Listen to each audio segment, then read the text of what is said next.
La 15.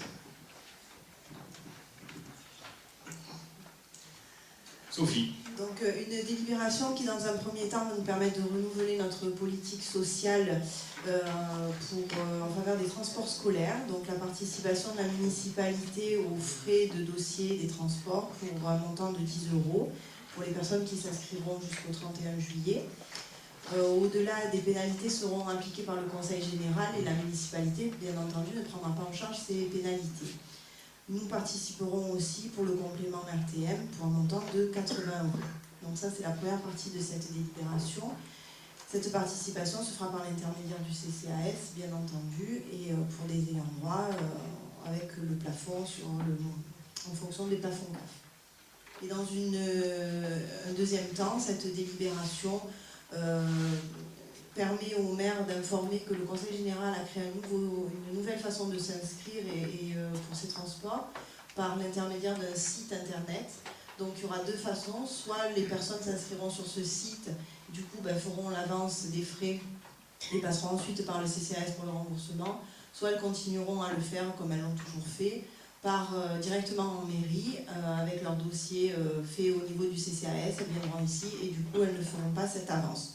Voilà. Et à la suite de cette délibération, nous avons donc la convention de partenariat entre le Conseil général et la commune d'Épène par rapport à ces transports. C'est très clair. Bravo. Question, remarque? Oui, monsieur Fusone. Les valeurs de la République sont liberté, égalité, fraternité. Oui. Pour nous, l'égalité, c'est que tous les élèves aient accès à la gratuité des transports scolaires pour pouvoir aller étudier sereinement et ainsi s'armer contre la mondialisation ultralibérale qui vous est si chère. Vous rejoignez l'extrême gauche, pour reprendre votre expression, parce qu'à Aubagne, les transports étaient gratuits, contre d'ailleurs l'avis de vos amis d'Aubagné, comme quoi, vérité d'un côté, c'est amusant. Monsieur Amaro, non, mais c'est vrai, c'est vrai. C'est un peu compliqué de parler de sujets locaux quand on n'habite pas la commune, comme M. Fusone et Mme Guizot. C'est vous qui l'avez dit. Donc du coup, on se projette sur le national. On va se ramener, nous, au niveau local et à la commune d'Épène-Mirabeau, au sein de laquelle on siège. Juste, concernant la gratuité, juste une petite question, si c'est gratuit, qui paye? Ceux qui payent des impôts. Donc, annoncer juste que les transports seront gratuits et que ceux qui payent des impôts en paieront un petit peu plus pour payer les transports gratuits à certains. Bon, si vous êtes contre les classes moyennes, c'est votre choix. Concernant le collège Simone de Beauvoir, on a des dizaines, voire des centaines de parents d'élèves qui se plaignent depuis de nombreuses années sur la desserte du collège Simone de Beauvoir au départ de la commune, puisque la moitié des petits Pénois sont concernés par la scolarisation au collège Simone de Beauvoir. Qu'est-ce qui est fait pour ces dessertes-là qui sont demandées depuis de nombreuses années par les Pénois et qui n'obtiennent aucune réponse depuis de nombreuses années et qui sont malheureusement très gênés par le manque de transport d'Épène vers le collège Simone de Beauvoir. Chaque année, au moment de la rentrée scolaire, et on n'échappera pas à cette règle cette année, nous montons au créneau auprès des autorités organisatrices de transport, et vous savez à quel point c'est compliqué, pour améliorer les choses. Alors, je reconnais qu'on n'y est pas parvenu à 100%. Il faut quand même bien le reconnaître pour des questions de rentabilité. Force est d'admettre, et vous le constatez tous sur la commune, que vous croisez souvent des transports en commun, qu'ils soient scolaires ou non scolaires, avec des cars importants, qui sont à moitié vides, pour ne pas dire aux trois quarts vides. Donc, chaque année, on demande et on traite ça au cas par cas. La commune n'a plus la compétence au transport, mais j'ai demandé au service éducation qui chapeaute les transports scolaires de répertorier tous les dossiers qui posent difficulté. On n'y a pas répondu à 100%, et soyons clairs, nous n'y répondrons certainement pas à 100%. On essaie d'améliorer les choses. Donc est-ce que nous devons dire aux parents d'élèves qui nous questionnent encore sur le manque de réponse? Chaque année, qu'ils nous fassent remonter, qu'ils nous fassent répercuter leurs besoins, et nous verrons avec le SMITEP d'autres autorités organisatrices. Pour reprendre ce que vous disiez, la remarque que vous faisiez à M. Fusone, oui, ça je la partage, mais M. Fusone n'a peut-être pas encore véritablement saisi la subtilité entre usagers et contribuables. C'est évident que l'usager doit quand même participer, ça me paraît la moindre des choses, à ce dont il fait usage. Le contribuable, par définition, participe de tout. Alors après, où est-ce qu'on doit mettre le curseur entre l'usager et le contribuable? C'est un vrai choix politique. Et celui-là, lorsqu'une municipalité le fait, il doit l'assumer. Pour nous, on doit l'assumer. Gratuité, ça ne veut rien dire, ce n'est pas gratuit. Rien n'est gratuit. À partir du moment où il y a un coût de revient, il faut bien que ce soit quelqu'un qui paye. Donc si l'usager paye 0, le contribuable paye plus. C'est pour ça que, en ce qui me concerne, je dis bien en ce qui me concerne, je suis contre une gratuité totale des transports, parce que ça aboutit à une inégalité de traitement entre les différents usagers et bien évidemment les différents contribuables. Serge, tu voulais prendre la parole ? Oui, Gérard, par rapport au SMITEB. Voilà, je voudrais apporter une petite précision.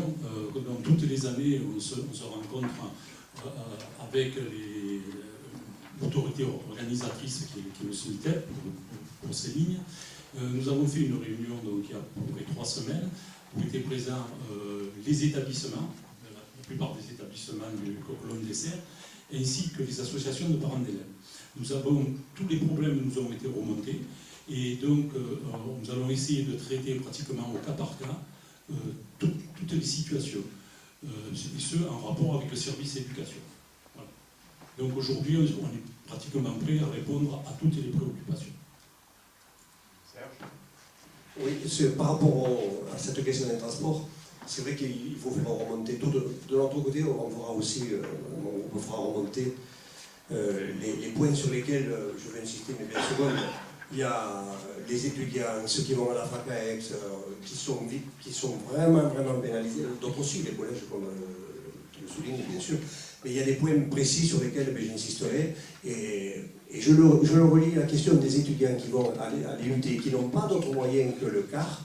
Quand ils loupent le car, et ça arrive, et qu'il y a des partiels, on n'en fait pas un flanc, alors c'est pas ici, hein, on n'en fait pas un flanc sur les médias comme quand il y a la grève des cheminots et qu'il y a le bac.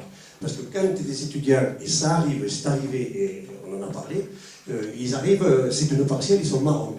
Donc je pense que sur cette question du rythme des transports, je sais que c'est très compliqué et très cher, hein, mais ça vaut le coup quand même qu'on les regarde.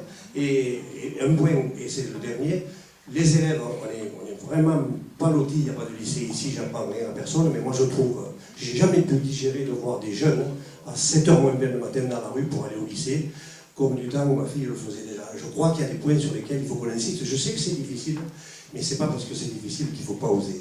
Merci. En tout cas, pour la rentrée scolaire prochaine, donc il va y avoir une note qui va être établie avec toutes les modifications à la fois de ligne et à la fois d'horaire, parce qu'on a essayé de les adapter au mieux pour pouvoir desservir l'ensemble des collèges, à la fois de la commune et de l'Isère. Du coup, merci beaucoup, Monsieur Pateau, pour les précisions, mais ça aurait été plus rapide si c'est la raison pour laquelle on avait voté contre le fait que l'opposition ne soit pas présente dans la commission au SMITEB, parce que si on y était, on aurait pu savoir le travail qui est fait par la commune, on aurait pu remonter aussi et éviter tous ces débats pendant 3 heures. Dommage que nous ne puissions pas, au moins, un membre de l'opposition y siéger pour savoir les dossiers qui y sont traités. Malheureusement, on n'y est pas, donc... Enfin, au conseil d'administration du SMITEB, vous êtes représenté. Politiquement parlant. Il ne faudrait peut-être pas trop digresser non plus. On est quand même sur une délibération de convention entre les transports et le Conseil général. Allez, Madame Cheffaut, allez-y, mais... Moi, je voulais juste poser une question. Pourquoi le collège Jacques Monod, les transports sont traités par Sabardu, et pourquoi pour le collège Simone de Beauvoir, ce serait le SMITEB? Je ne comprends pas. Vous faites la confusion entre une autorité organisatrice, un syndicat mixte des transports, et un opérateur. Sabardu est un opérateur. Les transports relèvent de délégations de services publics. Ces délégations de services publics sont déléguées à des opérateurs, ça peut être Sabardu, ça peut être l'écart Machen, peu importe, mais Sabardu n'est pas une autorité organisatrice. Vous voyez passer le car Sabardu, mais ce n'est pas Sabardu qui prend l'initiative du transport, en fait. C'est le SMITEB qui le paye.